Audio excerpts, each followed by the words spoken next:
Eh bien, salut tout le monde! Aujourd'hui, on se retrouve donc pour débriefer koh la Tribu Monite, la dernière saison qu'on a eue à l'instant. La finale, c'était il y a 3 jours, oui 3 jours, et donc l'objectif, c'est de revenir un peu sur toutes ces saisons, donc non pas en détail parce qu'il y a trop de trucs à dire, mais plutôt en généralité. On va revenir juste sur quelques petits points comme les candidats, le casting, l'aventure, la survie, ce que moi j'en ai pensé, mais je vais éviter de revenir sur des petits points de l'aventure. Par exemple, là, il y a eu un drama, là, ils ont fait ça. Non, l'objectif, c'est vraiment d'être en surface et de faire un bilan de la saison qui est pas trop long, entre 10-15 minutes, mais qu'on ait le temps quand même d'en parler un petit peu. Donc, juste pour ceux qui me connaissent pas, donc créé un Discord il y a 4 ans, au moment de l'île des héros. Ça fonctionnait bien. Là, on a eu une petite baisse par rapport à cette saison-là. Je vais le mettre en description. En tout cas, c'était sympa cette saison parce qu'on se retrouvait donc tous les mardis soirs à débriefer ensemble. Et je vais essayer aussi de refaire ça pour la prochaine saison. Prochaine saison qui d'ailleurs qui devrait arriver, je pense, février. Alors ça, c'est vraiment selon mes estimations, mais je pense que ouais, février, on aura peut-être une saison, sachant qu'elle a déjà été tournée. Je crois que sur le l'Insta de Denis, on voyait une photo en mai 2024, donc du coup de cette année, où il montrait des plages de Philippines. Donc même là, je crois que c'est le même région, donc on aura les mêmes images de plage. Je crois que c'est dans la boîte. Je pense qu'ils sont en train de monter la saison et on devrait pas tarder à la voir. J'espère une petite bande-annonce là. Je me dis, allez, début janvier, un petit teasing serait sympa. Donc voilà, je sais pas par contre quelles images je vais mettre pour cette vidéo pour illustrer, m'en voulez pas. S'il y a une image de coquillage, de plage, de ciel, parce que bon, ALP, TF1, ils sont compliqués avec ça sur les droits. Donc je pense que je vais mettre des images de candidats, voilà, vous verrez bien. Je vais essayer aussi de mettre des petits chapitres pour se retrouver, donc là, ce sera un peu l'introduction. Après, je mettrai un chapitre, mon avis général, etc. Et donc voilà pour l'introduction, et on va commencer directement par le concept, petit rappel du concept. Donc on a eu une saison de 41 jours. Franchement, c'était bien appréciable d'avoir déjà 41 jours et puis d'avoir surtout une saison si étendue. Déjà 3 mois, c'est cool d'avoir. Enfin, pour moi, je profite d'avoir du koh pendant 3 mois, c'est génial. Là, le mardi soir va être compliqué. Ça va être un peu long pour attendre. Donc 24 candidats. Je vais pas revenir sur tous les candidats, notamment Cécile, Harry, ça sert à rien. Bon, ils ont pas marqué l'histoire. 24 candidats. La particularité de la saison, c'est qu'on avait donc Frédéric, gagnant du Feu Sacré, et on avait Hugo, donc gagnant de Malaisie, koh Malaisie. Ils sont revenus pour composer les équipes et devenir capitaine. Et cette intégration entre anciens candidats et nouveaux candidats, je suis encore mitigé. On a ça souvent. Je pense à l'île des héros, on avait 5 candidats, 5 ex-candidats très connus qui sont venus. L'intégration, elle est compliquée. Notamment, on a vu par exemple Théora éliminé troisième jour. Enfin, troisième jour, je sais plus trop, mais c'était très peu de temps après. Bon, là, ça va, ils sont quand même restés plus longtemps que prévu. Je m'attendais quand même à ce que, par exemple, Hugo ou Frédéric soient éliminés très rapidement, et ça n'a pas été le cas. Bon, on va juste revenir vite fait sur la petite préparation stratégique de Charlotte et Sophia qui ont permis d'éliminer Frédéric. Je trouve ça vraiment génial. Enfin, j'ai adoré. Enfin, même si Frédéric, j'y tiens beaucoup, c'est un candidat vraiment que j'adore. Mais je trouvais ce petit coup stratégique assez intéressant. Surtout qu'ils ont réussi à retourner, enfin, à se ranger du côté des rouges. Déjà, y mettre le nom de Frédéric, à convaincre tout le monde. Hugo, qui forcément doit suivre les rouges, sinon il se fait jarter et puis il devient Augustin en fait, parce que bon, Augustin, c'est un peu l'électron libre de la saison, on va y revenir. Là, je sais que j'en parle trop, je suis en train de m'éloigner du concept, parce que là, je voulais juste revenir du coup. Je voulais juste parler du concept. Concept tribu maudite, très similaire à ce qu'on a vu. On a juste 4 candidats qui sont isolés sur l'île et qui doivent trouver un Anito blanc pour sortir de l'île, participer à un duel. Et si on gagne le duel, alors on peut réintégrer soit la tribu rouge, soit la tribu jaune. Sachant que les 4 candidats qui ont été nommés enfin non pas nommés, je crois qu'ils ont juste participé à une épreuve et ils ont perdu l'épreuve. Ils ont donc intégré l'île maudite, et donc ils y restent en fait tant qu'ils gagnent pas de duel. Donc c'est un peu contraignant. Ça fait en fait un espèce une troisième tribu, un troisième koh qui est vécu différemment par les candidats. Je trouve ça vachement, enfin ça isole vachement. Tu vis pas l'aventure de la même façon, et je trouvais ça vraiment dommage pour eux. Je pense à tout de suite Nathanaël, qu'on n'a pas vu, et vraiment je suis très déçu de pas l'avoir vu parce que je pense qu'il avait un potentiel énorme sur les épreuves, ne serait-ce que par son côté social. Enfin, je trouvais qu'il dégageait quelque chose, et j'ai regretté de pas l'avoir vu, en tout cas plus que ça. Donc ça, c'est un peu ma déception de cette saison-là, c'est Nathanaël que j'ai pas vu, voilà, très déçu. Harry, je sais pas ce qu'il aurait donné, Cécile non plus, je pense pas, enfin, il dégageait pas grand-chose. Mais en tout cas, Nathanaël, vrai, avait un truc en plus, et j'aurais voulu le voir plus, enfin, plus souvent, et surtout sortir de la tribu maudite, et donc pas perdre le duel final. Je crois que c'était Vanessa et Nathanaël qui sont partis, puisqu'à la fin, ils arrêtent avec le concept, et on redevient dans une saison normale. Sauf que le concept, en fait, s'est arrêté, et est revenu, je crois, bah, pour les destins liés, pour les binômes. Et alors là, j'ai pas compris, j'étais vraiment déçu, parce que c'est le moment où, en fait, Maxime sort avec Cassandre, Maxime qui perd, je crois qu'il avait un collier ou deux. Je crois qu'il avait 2 colliers, je sais plus. Non, un collier, je crois.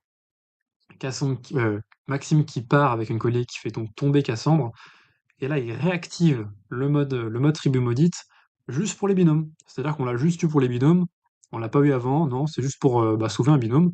Du coup, j'ai trouvé que ça faisait perdre le concept, juste en principe. Le principe des binômes, c'est tu dégages à 2. Et là, du coup, tu perds un peu de son essence, enfin, ça perd de son essence. Donc en fait, c'était pour moi des binômes un peu gâchés, et c'était, vraiment, je pense, ça fait partie un peu de la déception que j'ai sur cette saison-là, c'est le fait d'avoir gâché les binômes. En fait, on n'a pas eu de vraie élimination. Surtout qu'en plus, donc, je crois que c'est, ouais, Maxime qui a été éliminé et Cassandre qui a réintégré la saison. Donc voilà ce que je pouvais dire sur le concept. Maintenant, on va peut-être revenir juste sur, mon avis général sur la saison en quelques secondes. Donc, mon avis en quelques secondes, pour moi, c'est donc une bonne saison. Si je devais mettre une note sur 10, je dirais peut-être 6,5 sur 10, qui est plutôt correct. Pour moi, c'est pas une excellente saison. Enfin, elle est pas. En fait, elle est ni très mauvaise, ni excellente. Elle est juste bonne. Elle m'a régalé. Enfin, j'ai eu ce que je voulais voir sur koh. Ça reste quand même une saison assez équilibrée. Voilà. Qu'on va retenir parce qu'elle est moyenne. Euh, Il n'y a pas eu trop de drama autour de la saison. Il n'y a pas eu de scandale. Enfin, c'est une saison qui s'insère bien dans les autres. Voilà. Maintenant, mon avis rapide sur le casting de cette saison. Donc, on a plutôt eu un très bon casting, un casting féminin vraiment masterclass.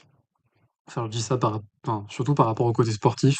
On avait dans chaque présentation quasiment du sport. On avait vraiment un casting de sportives cette année. Et je me suis dit, ok, là, il y aura de la concurrence. Là, on aura des femmes qui vont aller très loin dans l'aventure. La preuve avec l'orientation. On avait une alliance féminine qui était vraiment majoritaire, quasiment sur toute la saison. C'était beau à voir, ça changeait des autres saisons. On a juste ce qui est un peu décevant, c'est à la limite les portraits qui revenaient sans arrêt. On avait le même portrait des fois 3 fois, non, peut-être pas 3 fois, 2 fois, sur le même épisode, ou alors le même portrait qui revenait, quasiment à chaque épisode, enfin ça devenait un peu barbant à la fin.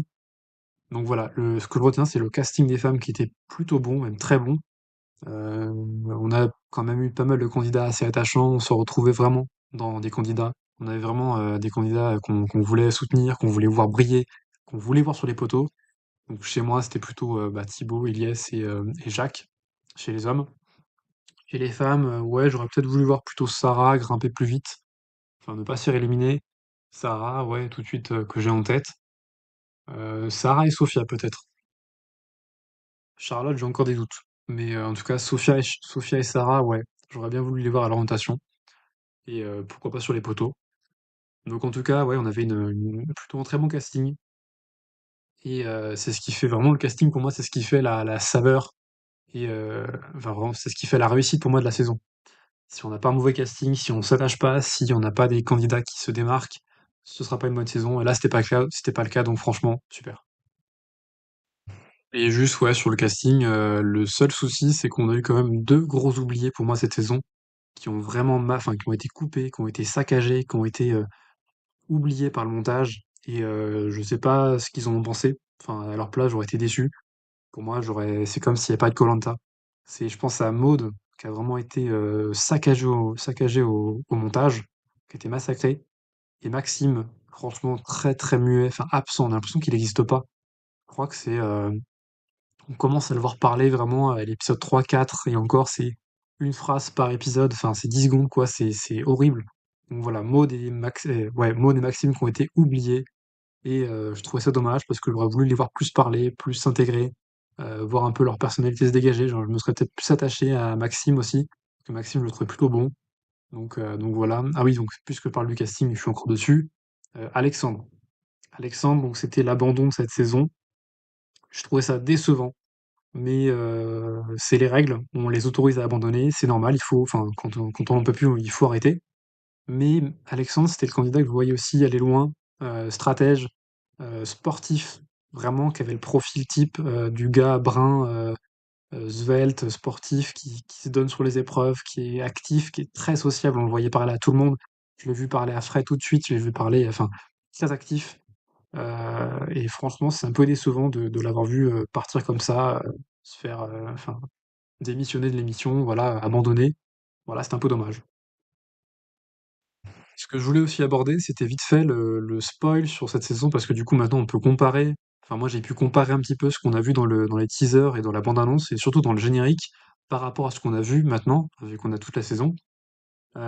C'est une saison pour moi enfin, qui a été très peu spoilée. Bah, comparé à d'autres saisons où vraiment on avait tout dans le générique, on savait. Là, cette année, je trouve que c'était plutôt sympa de la part de TF1, enfin, des monteurs en tout cas, de très peu spoiler. On avait juste quelques indices sur Nathanaël. On savait qu'il allait réaliser une épreuve individuelle, le fameux plateau avec la petite boule qu'il fallait déplacer. Donc on savait pas si c'était un duel, si c'était une épreuve éliminatoire, si c'était une épreuve individuelle, post-réunification. Pareil, Mélissa, on avait le même cas de figure, elle faisait un truc tout seul, mais on savait pas si c'était un duel ou pas. Cécile, on savait qu'elle allait faire la boue. Fabrice, on savait qu'il allait faire les radeaux, avec Frédéric et Lola, je crois que c'est Lola qu'on voit derrière. Et Sophia, pareil, on savait qu'elle allait faire la boue aussi. Donc voilà, en vrai, très peu de spoil, je suis plutôt content. Donc c'est aussi des bons points. Enfin, la saison marque des points là-dessus, c'est cool. Et rapidement sur l'audience de la saison, c'est une saison, je crois, qui était pas très populaire, hein. On a une petite baisse, hein, je crois que c'est 3 millions la moyenne sur toute la saison, ce qui est pas énorme. Il n'y a pas eu des scores non plus de fou qu'on a vu sur les anciennes saisons. On avait des fois on tapait des scores. Enfin, je me dis, oh, mais non, TF1 a tapé des scores de 4 millions, 4 millions 2. Là, franchement, on est très loin de ça. Je trouve qu'il y a eu un peu de relâchement, moins de téléspectateurs. C'était une saison qui était un peu moins suivie. Peut-être que les gens ont eu du mal à rentrer dedans. Enfin, dites-moi en commentaire ce que vous avez pensé de la saison. Si vous l'avez apprécié, si vous êtes rentré dedans facilement, si vous avez tout regardé, parce qu'il faut être là le mardi soir. Voilà. Rapidement sur les épreuves qu'on a eues cette saison, que ce soit donc individuelles, en équipe, les conforts, les immunités, tout ça, les duels aussi, on a vachement eu d'innovation. Donc des épreuves qui n'existaient pas avant, inédites. Quand Denis dit ça, ça fait toujours plaisir à voir. Et franchement, c'était cool, enfin, c'était sympa, j'ai bien aimé. On a eu aussi beaucoup de recyclage, forcément, mais par contre, on a eu beaucoup d'épreuves absentes. Et là, je pense tout de suite aux épreuves individuelles après la réunification, où moi, j'aurais voulu voir l'épreuve de la dégustation, où il mange ce foutu œil de barracuda. On n'a pas eu ça, j'étais déçu. Pareil, on n'a pas eu l'équilibre. Franchement, super épreuve, j'aurais voulu voir ça aussi. On n'a pas eu les courriers, franchement, les lettres des proches et tout, où ils récupèrent les lettres, ils récupèrent aussi la nourriture. On n'a pas eu aussi, je crois, en équipe, l'épreuve, ça me vient maintenant, l'épreuve en fait où ils sont attachés à une corde. Il faut qu'ils tirent pour aller chercher les tablettes de chocolat, les bananes et tout. Ça, franchement, j'aurais voulu le voir, c'est dommage. En tout cas, je crois pas qu'on l'ait vu. Mais ouais, franchement, dommage. Un peu d'abandon sur les épreuves. Et il faut qu'on parle aussi d'Iliès. Iliès sur les conforts était incroyable. Vraiment, masterclass, il a tout eu. Il a eu, je crois, peut-être 4 ou 5 conforts, non, je sais plus, 4 conforts, où il a mixé hôtel, restaurant, petit-déj, enfin, un truc de fou. Donc vraiment bravo à lui. Enfin, sur cette saison-là, pour moi, il se démarque le plus. Enfin, il démérite pas du tout. Il a été incroyable. Donc ouais, franchement, j'ai apprécié de le voir et je trouvais qu'on avait plus de séquences longues sur les conforts que les immunités. Enfin, ce qui est logique, hein. Mais par exemple, sur un épisode, je crois que la victoire d'Iliès pour la boue, Iliès, Charlotte, quand ils partent en duo à l'hôtel, je crois que ça dure 3 quarts d'heure, 1 heure, je sais plus, il y a un confort comme ça qui dure longtemps. Et je trouve que cette saison, ils ont vraiment passé beaucoup de temps sur les conforts. On a eu beaucoup ouais, peut-être entre une demi-heure et 3 quarts d'heure de confort. Ça changeait. Et enfin, je trouvais que c'était appréciable. Voilà, on se plonge dans leur univers, on se dit, ouais, j'aimerais tellement être à leur place, dans ce petit resto, dans ce petit lit et tout, voilà. Mais je voulais juste revenir, ouais, sur les conforts, les épreuves en général, et j'étais plutôt content des épreuves qu'on a eues. Pour moi, s'il y avait, je pense, ouais, 3 protagonistes, ou en tout cas 3 candidats qu'on voit très souvent, qu'on a vu très souvent et qu'on a entendu parler, pour moi, si on commence, c'est Lola. Lola avec les dramas, les clashs entre Fabrice, Lola, c'était merveilleux. Fabrice qui pète un câble quand on a marre. Alexandre aussi qui pète un câble quand il y a les épreuves en équipe et qui dit ouais Lola, ça se voit, enfin elle met une très mauvaise ambiance. J'aimerais pas de chez les jaunes. Enfin, c'était trop beau à voir, c'était trop drôle. Donc franchement, Lola par son fort caractère, qui se démarque, qui saoulait tout le monde et qui a donné lieu, je trouve, à beaucoup de conflits, d'explications. Même d'ailleurs, je trouvais juste en parallèle, en disant ça, que les jaunes s'expliquent, enfin, faisaient des espèces de petites thérapies entre eux. C'était trop drôle à voir sur le rondin de bois. Ils s'expliquaient en mode c'est la faute à qui, pourquoi on n'a pas réussi, et très souvent ils l'ont fait. D'ailleurs, je trouve que les jaunes, c'était une catastrophe en équipe. Enfin, pour les épreuves en équipe, c'est une catastrophe. Ils ont raté tellement d'épreuves. Les rouges ont été bien meilleurs. Et chaque saison, je suis souvent les jaunes. Bon, là encore plus parce qu'il y avait Frédéric. Mais ouais, j'étais un peu déçu des résultats de la tribu jaune. Euh, pas très bon, ouais. Mais en tout cas, ouais, ce Lola qui se démarque. Ensuite, on a Jacques, par son côté, voilà, efféminé, très maniéré. J'ai adoré ses réactions pépites, masterclass. On pourrait faire un mème à chaque réaction. Voilà, franchement, j'ai adoré. Jacques, j'aurais voulu qu'il soit sur les poteaux, mais malheureusement, bon, il a raté l'orientation. Il est passé à côté de sa souche. Ensuite, on a eu donc Gustin. Gustin, pour moi, c'est aussi le protagoniste de la saison. Le roi, le cuisinier, le roi du sommeil, le mec, enfin, franchement, il en met tout le temps. Je sais pas comment ils ont fait pour tenir. Je pense il y a dû y avoir des clashs qu'ils ont pas montrés, mais parce que, ouais, moi, je vois un mec qui dort sur le camp, je le réveille. Enfin, je fais un truc. Si tout le monde est actif autour du camp et que lui bouge pas, ouais, je dis un truc, je fais un truc, quoi, je le laisse pas. Mais ouais, c'était drôle à voir. La cuisine, sa voix aussi, il est vachement. Enfin, ça se voit que c'est quelqu'un de très posé, très cool, quand il s'énerve, voilà, il s'énerve pas vraiment. Enfin, c'était voilà, en tout cas, un bon aventurier, un bon candidat, et j'ai adoré Augustin. Dommage, on l'a pas vu souvent, enfin, parti trop tôt pour moi, j'aurais bien voulu le voir peut-être sur les poteaux. Peut-être pas les poteaux, mais au moins peut-être à la rotation, pourquoi pas. Mais il devait partir, c'est sûr. C'est un électron libre. Pour moi, Augustin, c'est l'électron libre de la saison. On l'a vu partir à droite, à gauche, chez les jaunes, chez les rouges, revenir pour éliminer Fred, euh, intégrer l'équipe jaune, enfin en tout cas intégrer les vols jaunes pour faire dégager Sarah, qui était son obsession. Et ça, c'est drôle à voir. Même encore, je crois, bah, un an après, il en reparle dans son Insta. Il a fait péter une bouteille de champagne en disant ouais, Sarah, c'est bon, je l'ai fait sortir. Donc vraiment, c'était drôle à voir. Et pour moi, voilà, Lola, Jacques, Gustin, on peut rajouter Ilyes. C'était vraiment les protagonistes. Ilyes pour ses réussites en épreuve et son côté très sportif, très social, son sourire, son franchement hyper agréable à regarder. Franchement, c'est les 4 coups de cœur de la saison. Bon, il y a Fred aussi, Fred que j'adore. Bon, les 5 si on rajoute Fred. Fred qui était très bon cette saison-là, un peu effacé, je trouve, par rapport au Feu Sacré. Mais il a su, voilà, montrer ce qu'il savait faire stratégiquement, sur le camp, la survie. On a eu le retour de Fred, comme on l'a connu, quoi. Mais un peu plus absent. Voilà, il était plus à l'écoute, observateur. Et franchement, ça c'était super. J'avais peur de voir Fred ou Hugo prendre la main sur la saison et guider les candidats, et leur montrer, bon bah, on fait comme ça.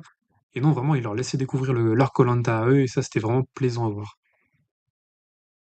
Et juste voilà, pour finir ce bilan, bilan assez court, voilà. Donc on va juste parler, bon, peut-être pas trop de l'orientation parce qu'il n'y a rien à dire en vrai. Belle perf de Thibaut, qui a vraiment fini l'orientation en 1h30, c'était magnifique. En même temps, il était seul, donc il avait le champ libre. Charlotte, qui démérite pas non plus, qui était avec Ilyes et qui s'est démenée pour aller retourner chercher l'arbre blanc, je sais plus, la souche, alors qu'il y avait déjà Jacques et Cécile dessus. Franchement, chapeau à elle, parce qu'elle a réussi à trouver le poignard alors qu'il y avait deux personnes dessus. Et donc vraiment, elle fait une belle remontada. Et sinon, sur les poteaux, donc en fait, pour moi, Charlotte, elle était, enfin, en tout cas, son destin était déjà scellé face à Thibaut ou face à Eliès, elle aurait pour moi perdu. Face à Thibaut, il y avait aucun doute. Enfin, encore que quand j'ai vu les résultats et quand j'ai vu que c'était serré, qu'il y avait 4-4 ou 5-5, je sais plus, 4-4, je crois, je me suis dit, ah, ok, bon, là, ça va être chaud. Après, quand Denis a déballé les bulletins et que finalement, à la fin, il restait plus que 4 ou 3 Thibaut, non, c'est quand même une victoire écrasante de Thibaut. Mais face à Eliès, je me dis que ouais, ça aurait été sans doute pareil. Eliès, très apprécié par les candidats. Il a fait une super saison. Et ouais, en fait, c'est compliqué. Je pense que ouais, même face à Eliès, elle aurait perdu. Euh, Peut-être même face à tous les candidats, hein. Bon, forcément, non, si, Charlotte Maud, non, c'est Charlotte qui aurait gagné.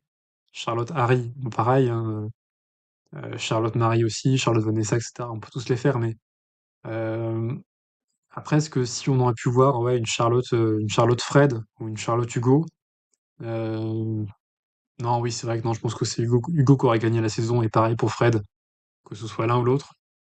Après, une finale Frédéric Hugo, franchement, je demande à voir parce que ouais, je pense que ce serait hyper serré. On n'aurait pas tout de suite de gagnant évident qui sortirait, mais ouais, je pense que vraiment, quand j'ai vu Charlotte arriver au poteau, je me suis dit, bon, elle va pas gagner koh elle peut gagner les poteaux, mais elle aura pas sa chance. C'était ce que je pensais. Et bon, effectivement, ouais, elle a pas réussi. Après, est-ce que maintenant Thibaut est un bon gagnant? Je pense que oui. En fait, Thibaut, c'est le candidat pour moi qui est très complet, qui est à la fois qui est sociable, il parle vachement, il écoute tout le monde, il discute. Franchement, je l'ai vu s'intégrer très facilement. Thibaut, c'est un peu le candidat passe-partout qui plaît à tout le monde, un peu comme Iliès, un peu comme Jacques, un peu comme si Alexandre. Bon, bref, un peu comme tout le monde en fait. Mais Thibaut, il s'est démarqué surtout par sa survie, sa capacité à aller chercher le poisson, à nourrir tout le monde, la tribu, et ça, je pense qu'ils l'ont retenu. Je pense qu'ils étaient très reconnaissants. Thibaut a préparé sur les épreuves, était très bon. Je l'ai vu explosif, vraiment. Sur les attrapeurs, je l'ai vu aussi, je crois que c'était, je sais plus pas contre qui il était, je crois que c'était Justin peut-être. Je l'ai vu vraiment en tête, à chaque fois en tête. Quand il courait, il sprintait tel une gazelle. Donc je l'ai vu vraiment motivé, je l'ai vu aventurier, je l'ai vu. Enfin, franchement, Thibaut pour moi est un très bon gagnant parce qu'il est complet. Parce que niveau survie, il l'a. Enfin, il ramenait le poisson, etc. Sportivement, il est explosif. Socialement, oui. Stratégiquement, il a fait un coup quand même qui est génial. Et j'ai trouvé ça super de sa part. C'était en gros faire un faux collier, enfin récupérer le collier d'Iliès qui était plus du tout, qui était, qui marchait plus, qui fonctionnait plus, parce qu'il était valable jusqu'à la réunification, le planquer et faire croire à Maxime qui cherchait un collier à ce moment-là qu'il était encore fonctionnel et donc qu'il allait le récupérer pour le jouer le soir. Et au moment où Maxime sort le faux collier, bah, il se fait sortir parce que bah, c'est pas enfin, le collier ne fonctionne plus. Et ça, je trouvais ça super et j'aurais voulu que le plan marche pour aller jusqu'au bout de la démarche et voir la tête de Maxime quand il se rend compte que bah non, son collier il marche plus. Donc franchement, juste pour ça, chapeau. Il tente des trucs et je trouvais ça vraiment génial. Enfin, il a tenté ça et rien à dire, quoi. Super. Stratégiquement, il tente des trucs, c'est super. Donc voilà, pour moi, une très bonne saison. Rien à dire dessus. Maintenant, voilà, donc triste qu'elle soit finie, mais il faut bien au bout d'un moment la terminer pour démarrer une autre. Et j'espère que la saison prochaine sera aussi bien, voire même meilleure. Enfin, j'attends toujours quelque chose de meilleur que celle-ci. Je pense pas que ce soit un All-Star. Il parlait d'un All-Star, mais je pense pas qu'on l'aura cette année. Je pense qu'on aura une saison classique avec de nouveaux aventuriers. Mais ouais, j'attends de voir la suite.